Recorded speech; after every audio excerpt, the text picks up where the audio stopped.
الحمد لله نحمده ونستعينه ونستغفره ونؤمن به ونتوكل عليه ونعوذ بالله من شرور أنفسنا ومن سيئات أعمالنا من يهده الله فلا مضل له ومن يضلله فلا هادي له ونشهد أن لا إله إلا الله وحده لا شريك له ونشهد أن سيدنا ومولانا محمدًا عبده ورسوله صلى الله عليه وسلم.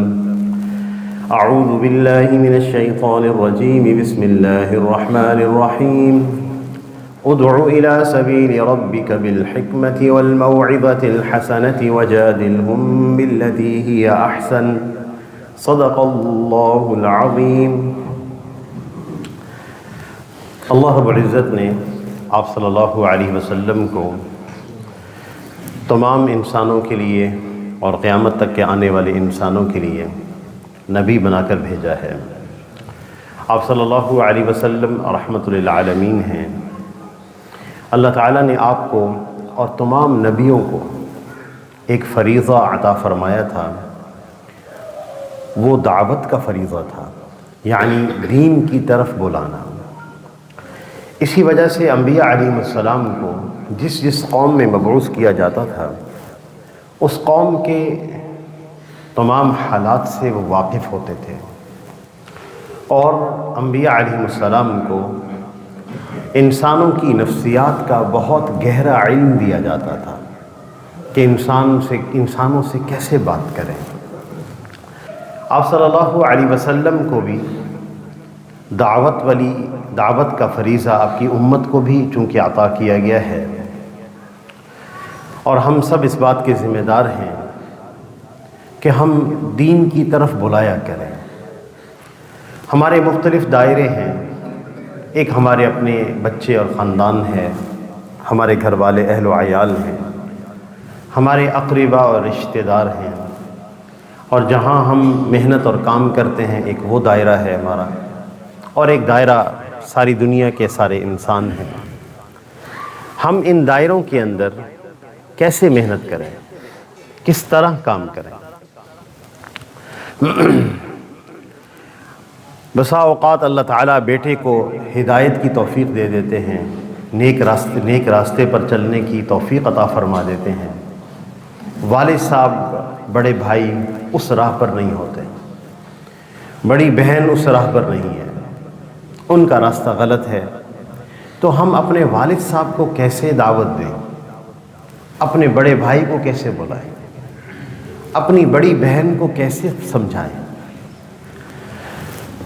تو اللہ جل شانہ نے ہمیں جہاں یہ فریضہ عطا فرمایا، اس ارشاد کے ساتھ وَلْتَكُن مِّنكُمْ أُمَّةٌ يَدْعُونَ إِلَى الْخَيْرِ، کہ تم میں سے ایک ایسی امت ہونی چاہیے جو لوگوں کو نیکی کی طرف بلائے اور برائی سے روکے. وہاں اللہ جل شانہ نے ہمیں تعلیم بھی دی ہے، راستہ بھی دکھایا ہے کس طرح ہم دین کی دعوت دیا کریں اپنے سے بڑوں کو، کیسے ہم دین کی دعوت دیا کریں اپنے سے چھوٹوں کو. والد صاحب، بڑے بھائی، گھر کے بڑے افراد اگر صحیح راستے پر نہ ہوں، گمراہی کے راستے پر ہوں خدا نخواستہ، تو مجھے اپنے والدین پر کیسے محنت کرنی ہے. اللہ جل شانہ نے ہمیں انبیاء علیہ السلام کے قصص کے ذریعے سے تعلیم دی ہے. قرآن پاک کا ایک اصول ہے ادعو الی سبیل ربک بالحکمہ. یہ آیت ایسی ہے جو تمام معانی اور مضامین کو اور جتنے اصول ہیں دعوت کے اس کا احاطہ کرنے والی ہے. ادعو الی سبیل ربک بالحکمہ، اپنے رب کی طرف حکمت کے ساتھ بلائیں. حکمت کسے کہتے ہیں؟ یعنی مخاطب جو ہوتا ہے جس کو ہم دعوت دے رہے ہوتے ہیں اس کے حال کی رعایت کرتے ہوئے ایسی تدبیر اختیار کرنا کہ بات دل کی گہرائی تک اتر جائے. یہ انبیاء علیہ السلام کا خاصہ ہوتا تھا کہ وہ ایسی تدبیر اختیار کرتے تھے کہ ان سے کیا بات کہنی ہے. آپ صلی اللہ علیہ وسلم کہ آپ صلی اللہ علیہ وسلم کے چچا ابو طالب کے پاس صنادید قریش آئے، قریش کے سرداران جمع ہو گئے اور انہوں نے آ کر دباؤ ڈالا کہ آپ اپنے بھتیجے کو باز رکھیں، وہ باز آ جائے، ہماری بتوں کی نفی نہ کرے۔ آپ صلی اللہ علیہ وسلم کو بلایا گیا، آپ تشریف لائے اسی مجلس میں۔ اب یہ قریش کے سردار ہیں، آپ کے چچا ابو طالب بھی موجود ہیں۔ تو ابو طالب نے آپ صلی اللہ علیہ وسلم سے پوچھا، بیٹا کہ کیا ماجرا ہے، کیا بات ہے؟ تو آپ صلی اللہ علیہ وسلم نے اس موقع پر ایک جملہ ایسا ارشاد فرمایا اور قریش کے سرداران کو دعوت دی۔ ایسی دعوت پھر آپ نے کسی کو نہیں دی، صرف ان سے فرمائی ہے۔ یہ چونکہ قریش کے سردار تھے، سرداری چاہتے تھے اور مقام چاہتے تھے، عزت چاہتے تھے، اس لیے آپ صلی اللہ علیہ وسلم نے ان سے فرمایا کہ چچا جان میں ایک ایسا کلمہ جانتا ہوں، اگر یہ لوگ کہہ دیں تدین لہم بہا العرب وتؤدی الیہم بہا العجم الجزیہ، سارے عرب ان کے مطیع ہو جائیں گے اور سارے عجم ان کو ٹیکس اور جزیہ دیں گے۔ انہوں نے جب سنا، اب یہ ان کے اندر کی خواہش تھی کہ ہمیں سرداری مل جائے، ہمیں مقام مل جائے، ان کے اندر کی خواہش تھی۔ آپ صلی اللہ علیہ وسلم نے وہی چوٹ ماری، آپ نے فرمایا ایسا کلمہ میں جانتا ہوں، اگر یہ کہہ دیں تدین لہم بہا العرب، سارا عرب ان کا مطیع ہوگا، ان کی اطاعت کرے گا، سارا عجم ان کو ٹیکس دے گا۔ انہوں نے کہا ایک کلمہ؟ نعم وابیک عشرا، آپ ایک ہی بات کرتے ہیں؟ آپ کے باپ کی قسم ہم 10 کلمے ایسے کہنے کے لیے تیار ہیں، یہ قریش کے سرداران نے کہا۔ تو آپ کے چچا ابو طالب نے پوچھا، بیٹا وہ کون سا کلمہ ہے؟ آپ صلی اللہ علیہ وسلم نے فرمایا لا الہ الا اللہ۔ جب یوں کہا تو بس وہیں کپڑے جھاڑ کے کھڑے ہو گئے۔ اجعل الآلہۃ الہا واحدا ان ھذا لشیء عجاب، اچھا ایک تمام خداؤں کو چھوڑ کر ایک الہ کو ماننا، یہ تو بڑے تعجب کی بات ہے۔ وانطلق الملأ منهم، چلو چلو یہاں سے اٹھو، سارے سرداران اٹھ گئے۔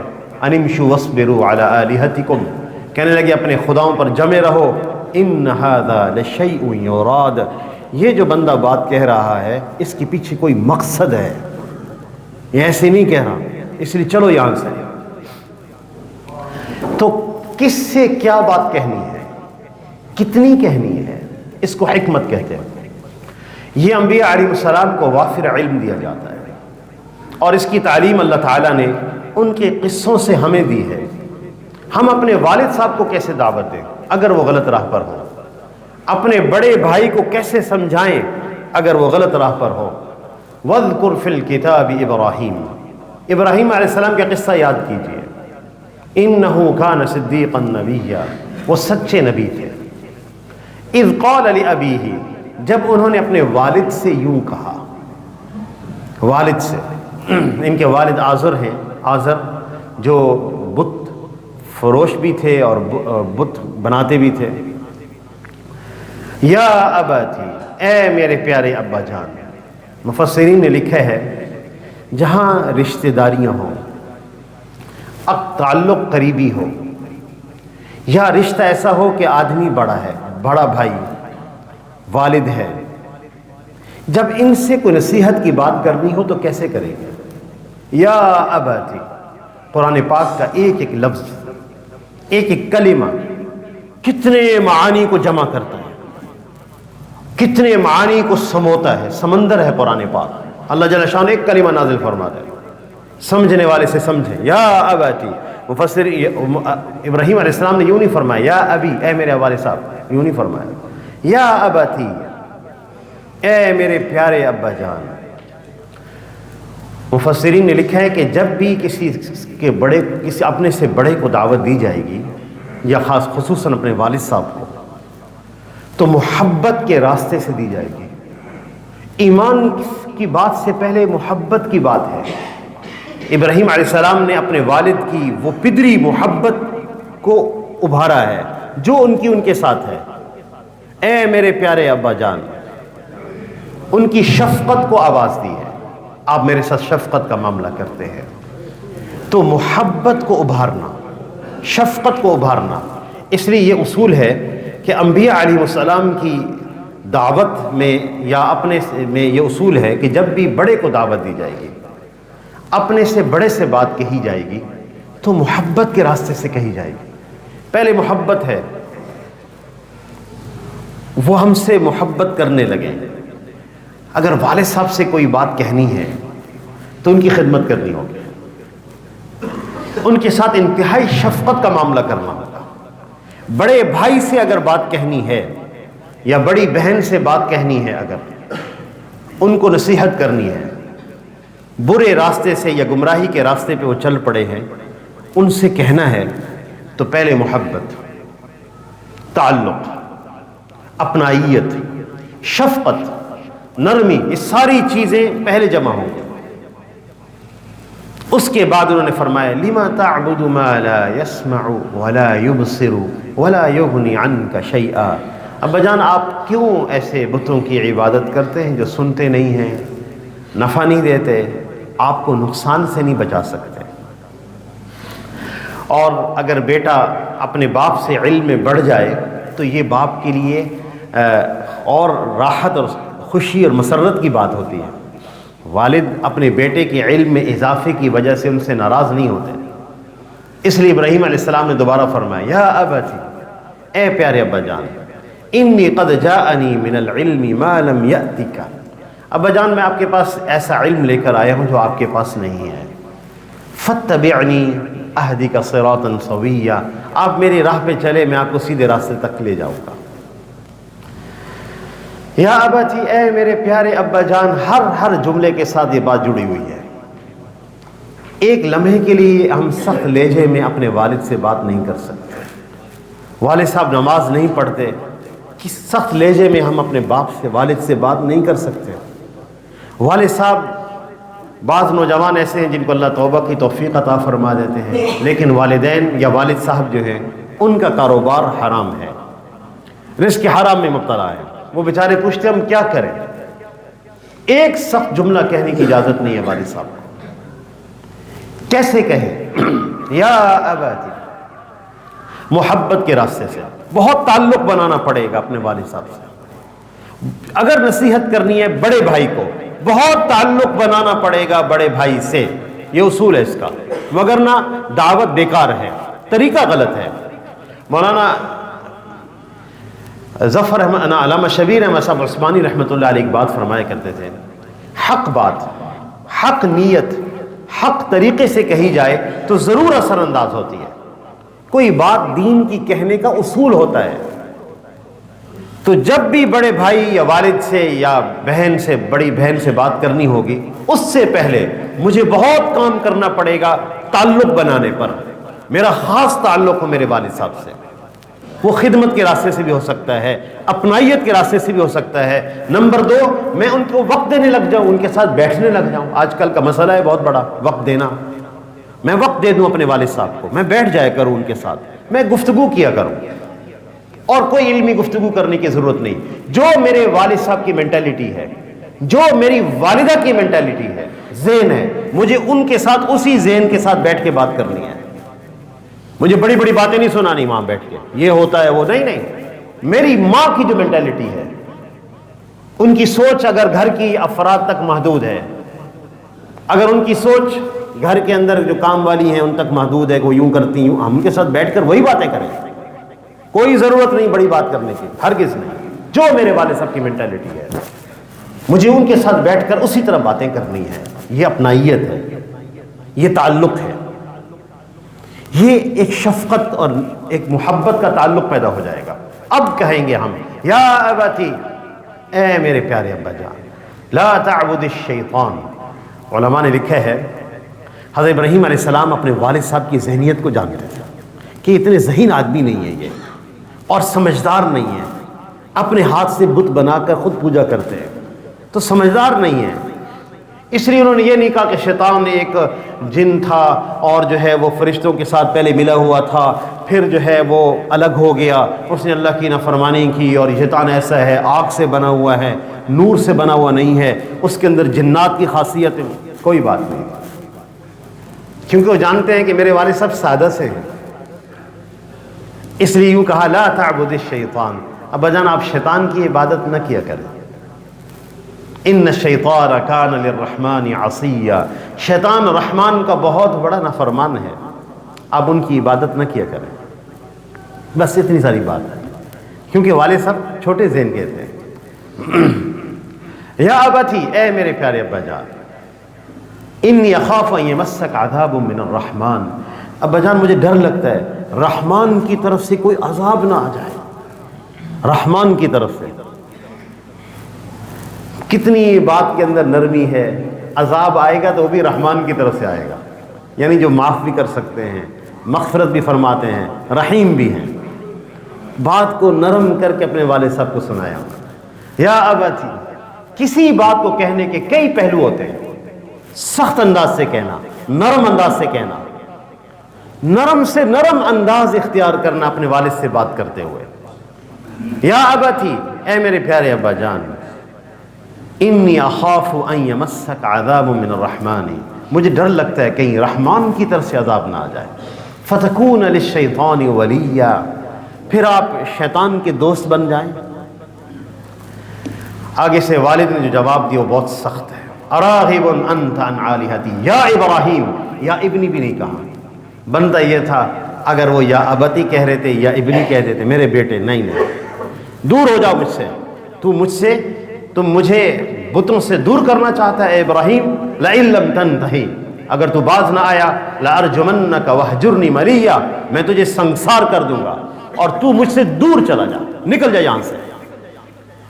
ابراہیم علیہ السلام نے جواب میں فرمایا سلام علیک، میں آپ پہ سلام بھیجتا ہوں، ساستغفر لک ربی، میں آپ کے بارے میں رب سے معافی مانگتا رہوں گا، انہ کان بی حفیہ، میرا رب مہربان ہے، سننے والا ہے، وہ میری دعا سن لے گا۔ والد سختی بھی کر رہے ہیں، ناراض بھی ہو رہے ہیں، لیکن اس وقت گفتگو کو انتہائی نرم رکھنا، کیسے میرے والد صاحب صحیح راستے پر آ جائیں، میرے بڑے بھائی صحیح راستے پر آ جائیں۔ ادعو الی سبیل ربک بالحکمہ، اپنے رب کی طرف بلائیے حکمت کے ساتھ، حکمت یعنی مخاطب کی رعایت کرتے ہوئے، پوری تدبیر اختیار کرنا کہ بات دل کی گہرائی تک اتر جائے۔ مولانا مظفر حسین صاحب کاندھلوی رحمۃ اللہ علیہ کے ایک واقعہ میں آپ سے عرض کرتا ہوں، پہلے بھی میں نے آپ سے عرض کیا۔ مولانا کی عادت تھی کہ باجماعت نماز پڑھنا، تکبیر اولیٰ کے ساتھ پڑھنا، انفرادی نماز پڑھتے نہیں تھے، سفر بھی جب آتا تو اسی طرح اختیار کرتے تھے کہ باجماعت نماز پڑھ سکیں، کسی گاؤں دیہات میں رکتے ہوئے جانا ہوتا تھا۔ اس زمانے میں لوگ پیدل چلا کرتے تھے، ایک دفعہ پیدل سفر شروع کیے، گاؤں میں پہنچے، وہاں کی مسجد میں چلے گئے، نماز کے لیے گئے تو وہاں کوئی بندہ بھی نماز کے لیے نہ آیا، اذان دی کوئی بھی نہ آیا، باہر نکل گئے، دو چار لوگوں سے کہا آپ نماز پڑھ لیں، انہوں نے کہا جی ہم تو نماز نہیں پڑھتے ہیں۔ تو لوگوں نے کہا کہ اگر نواب صاحب نماز پڑھیں گے ہمارے اس علاقے کے تو ہم پڑھتے ہیں، ورنہ ہم نہیں پڑھتے۔ مولانا نواب صاحب کے پاس چلے گئے، وہ پینے پلانے والے اور دوسرے شغل میں مبتلا رہنے والے آدمی تھے۔ کسی نے ملاقات کے لیے کہا تو کہ فلاں ایک بزرگ سے آئے ہوئے آپ سے ملنے کے لیے، انہوں نے بلا لیا۔ مولانا نے ان سے کہا کہ میں مسافر ہوں، میری ایک درخواست ہے، آپ چل کر مسجد میں میرے ساتھ نماز پڑھ لیں۔ کہنے لگے مولوی صاحب میں نماز نہیں پڑھتا ہوں، دو وجہ سے میں اس کو پسند نہیں کرتا۔ ایک یہ ہے کہ میں داڑھی چڑھاتا ہوں، جیسے سکھ داڑھی چڑھاتے ہیں، داڑھی چڑھاتا ہوں اوپر کی طرف، تو وہ بار بار وضو کرنا پڑتا ہے اور میں وضو نہیں کر سکتا۔ دوسرا، میں پینے پلانے والا آدمی، ہر وقت پیتا رہتا ہوں، مسجد میں پینے پلانے کا کام نہیں ہو سکتا۔ مولانا نے کہا آپ کو دونوں بات کی اجازت ہے، آپ نا بغیر وضو کی تشریف لے آئیں، میرے ساتھ پڑھ لیں نماز، اور جو پینے پلانے کا سامان ہے وہ بھی ساتھ لے آئیں۔ نواب صاحب بڑے حیران ہوئے، یہ کیا ماجرا ہے؟ کہنے لگے آپ صحیح کہہ رہے ہیں۔ فرمایا میں صحیح کہہ رہا ہوں، آپ آئیں، اپنا سامان ساتھ لے آئیں، وضو کا میں آپ سے کہتا نہیں، نماز کا کہتا ہوں، آئیے۔ کہنے لگا اچھا آپ چلے، میں آتا ہوں۔ سوچ میں پڑ گئے یہ عجیب بات ہے۔ کہنے لگا اچھا چلتا ہوں، ایک مہمان بھی ہے، باہر سے آدمی آیا ہوا ہے، کہہ بھی رہا ہے۔ جانے لگے تو دل میں خیال آیا کہ زندگی میں پہلی دفعہ پڑھ رہا ہوں، چلے وضو کر کے پڑھ لیتا ہوں۔ وضو کر کے مسجد کی طرف آئے اور اپنے پینے کا سامان بھی ساتھ لیے ہوا تھا۔ مسجد کے دروازے پہ رکے تو تھوڑی دیر کے لیے ٹھٹک گئے، کہنے لگے اللہ کا گھر ہے، چلو اس کو باہر رکھ دیتا ہوں۔ اندر داخل ہوئے، مولانا تھے اور نواب صاحب تھے۔ مولانا اللہ سے مانگ چکے تھے، قبول کروا چکے تھے اس شخص کو۔ انہوں نے مولانا کے ساتھ نماز پڑھی، جیسے سلام پھیرا پھر رو دیے، بہت روئے، کہنے لگے مولوی صاحب آپ ہاتھ بڑھائے، میں بیعت کرتا ہوں اور نیت کرتا ہوں کبھی نماز نہیں چھوڑوں گا۔ کسی کو نماز کے لیے آمادہ کرنا، اس کے حال کی رعایت کرتے ہوئے مجھے اپنے نوجوان بیٹے سے کیسے بات کرنی ہے؟ گھر میں بچہ نوجوان نماز نہیں پڑھتا، میں کس طرح اسے کہوں، کس طرح اسے کہوں؟ نوجوان بیٹا غلط راہ پہ چلا گیا، کیسے کہوں، کس طرح کہوں؟ مجھے سوچنا ہوگا، اللہ سے بھی مانگنا ہوگا۔ نہ طنز کی اجازت ہے، نہ طعنہ کی اجازت ہے۔ ہمارے استاد محترم مولانا یوسف خان صاحب رحمۃ اللہ ادامت برکاتہ علی ایک دفعہ فرمانے لگے، ایک صاحب میرے پاس آئے، انہوں نے آ کر کہا کہ حضرت میں نے اپنے بچے کو فجر کی نماز کے لیے اٹھایا ہے، اس نے مجھ سے بڑی بدتمیزی کی۔ میں نے کہا بیٹا بدتمیزی کیسے کر سکتا ہے؟ کہنے لگے حضرت اس نے کی ہے بدتمیزی۔ تو میں نے پوچھا کہ وہ بدتمیزی کیسے کی؟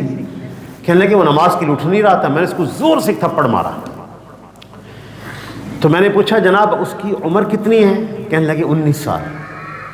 تو میں نے ان سے عرض کیا کہ آپ نے 9 سال تاخیر سے تھپڑ مارا ہے، 10 سال پہ مارنا چاہیے تھا، اب آپ 19ویں سال مار رہے ہیں، 10 سال تاخیر ہو گئی ہے۔ اور 19ویں سال جا کے مارنا بیٹے کو، 20 سال کا لڑکا اسے مارنا، وہ تو بدتمیزی کرے گا۔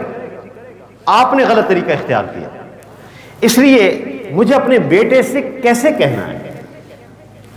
اللہ جل شانہ انبیاء علیہ السلام کو حکمت عطا فرمایا کرتے تھے اور نفسیات کا گہرا علم، مجھے کیسے بات کرنی ہے ان سے کہ بات دل کی گہرائی تک جائے۔ صرف سنا نہیں دینی اپنے بچوں کو، نماز نہیں پڑھ دیتا ہوں، سنانا نہیں ہے مقصود، نہیں، ایسے موقع پر ایسی بات کہنا کہ دل کی تار ہل جائیں، بات گہرائی تک چلی جائے، اندر تک، جو کبھی نہ بھولے۔ یہ میں نے اپنے اکابر کا طریقہ دیکھا۔ میں ایک چھوٹی سی بات عرض کرتا ہوں آپ سے۔ مفتی رفیع عثمانی صاحب دامت برکاتہ العالیہ رحمۃ اللہ علیہ مفتی اعظم پاکستان تھے، علمی اعتبار سے بہت بڑا مقام اور خاندان بھی بہت بڑا، پاکستان کا سب سے بڑا ادارہ بھی انہی کا، تعلیمی اعتبار سے، دینی تعلیم کے اعتبار سے۔ والد صاحب مفتی شفیع صاحب رحمۃ اللہ علیہ مفتی اعظم پاکستان، سیاسی لوگ بھی ان کا بہت احترام کرتے ہیں، حکمران بھی احترام کرتے ہیں، دنیا کے اندر ان کو بلایا جاتا تھا۔ ایک مقام علمی بھی ہے اور دوسرا بھی ہے۔ پی سی ہوٹل میں ٹھہرے ہوئے تھے، ان کو لے کے تقریب میں آنا تھا، میری خدمت لگی، میں ان کو لے کر نکلا۔ میں ایک بڑا آدمی چھوٹے سے کیسے بات کرے؟ میں ایک چھوٹی سی بات عرض کرنا چاہتا ہوں، میرے ساتھ بھی تو میرے چھوٹے ہیں نا، میرے پوتے بھی ہیں، میرے نواسے بھی ہیں، میرے ماتحت بھی ہیں، میرے ملازم بھی ہیں۔ ایک بڑا آدمی چھوٹے سے کیسے بات کرے؟ بات کرنی ہے، چھوٹے سے کیسے کرنی ہے؟ میں چھوٹا ہوں، میں گاڑی چلا رہا ہوں، میں طبیعت اعصاب کے اوپر دباؤ بھی ہے، بہت شخصیت کا ایک میرے اوپر دباؤ تھا ان کا۔ وہ خاموش بیٹھے ہوئے تھے، اہلیہ ان کے ساتھ بیٹھی ہوئی تھی۔ ہم جب یہ نہر کے اوپر آئے، کہنے لگے بیٹا جب ہم چھوٹے ہوتے تھے نا یہاں پہ، تو میں اور عبدالرحمن اشرفی، جامعہ اشرفیہ کے شیخ الحدیث تھے مولانا عبدالرحمن اشرفی صاحب رحمۃ اللہ علیہ، میں اور دونوں یہاں پہ نہر میں بڑی چھلانگیں لگایا کرتے تھے، نہایا کرتے تھے۔ جب میں نے سنا تو مجھے ہنسی آ گئی۔ انہوں نے اور دو مجھ سے باتیں کی ہنسنے والی، میرے دل سے ان کی ہیبت زائل ہو گئی۔ جیسے زائل ہوئی وہ مجھے دیکھتے رہے، میری کیفیت دیکھتے رہے۔ پھر انہوں نے مجھے کہا بیٹا جب بھی اللہ کو پکارنا ہوتا ہے اس کے لیے وقت نہیں ہوتا بیٹا، اللہ دل کی بھی سنتے ہیں۔ جب کبھی تمہیں دعا مانگنے کا دل چاہے بیٹا تو وقت کا انتظار نہیں کرنا، دل ہی دل میں اللہ سے مانگنا ہے، وہ دل کے حالوں کو بھی جانتا ہے۔ یہ نہیں کہنا کہ مسجد جاؤں گا پھر نماز پڑھوں گا پھر مانگوں گا، نہیں بیٹا، جب دعا مانگنے کا دل کرنا ہے، دل کرے فوراً دل ہی دل میں اللہ سے مانگنا ہے۔ وہ آج تک ان کی بات میرے دل کو لگی ہوئی ہے۔ انہوں نے میرے اپنی کیفیت کو زائل کیا۔ میں اپنے چھوٹے سے کیسے بات کروں؟ مجھے اپنے چھوٹے کو کیسے نصیحت کرنی ہے، کیسے بات کرنی ہے؟ اللہ اکبر، وقت مکمل ہو گیا، وغیرہ میرا دل تھا کہ میں آپ کو حضرت ابراہیم علیہ السلام نے جو اپنی قوم کو دعوت دی ہے وہ سناؤں۔ عجیب دعوت ہے، نفسیات کا پورا علم، اور پوری قوم کو خاموش کر دیا انہوں نے، پھر اپنی بات کو انہوں نے بیان کیا، اللہ کی بڑائی بیان کی، اللہ کی عظمت کو بیان کیا۔ لہذا اللہ کی طرف بلانا یہ ہماری ذمہ داری ہے۔ ہمارے مختلف دائرے ہیں، میرے والدین ہیں، میرے بڑے ہیں، مجھ سے میرے چھوٹے ہیں، میرے ملازم ہیں، ماتحت ہیں، جہاں میں کام کرتا ہوں وہ دائرہ ہے، کئی دائرے ہمارے، ہم ان دائروں میں کیسے کام کریں یہ ہماری ذمہ داری ہے اور ایک فریضہ بھی ہے۔ اس کے لیے گزارش ہے کہ ہم ضرور اس کے بارے میں فکر مند رہا کریں، ایسی مجالس، ایسے اجتماعات جہاں دین کی دعوت کی دی جا رہی ہو، اللہ کی طرف بلایا جا رہا ہو، ایسے ماحول، اس کے اندر اپنے آپ کو لے جانا چاہیے، وہاں بیٹھنا چاہیے۔ تو لاہور کا اجتماع انشاءاللہ کل سے شروع ہوگا، ہفتہ اتوار اور پیر، میری گزارش ہوگی کہ آپ اس میں ضرور شرکت فرمائیں۔ جزاکم اللہ خیر، سبحان اللہ و بحمدہ، سبحانک اللہم و بحمدک، اشہد ان لا الہ الا انت، استغفرک و اتوب الیک۔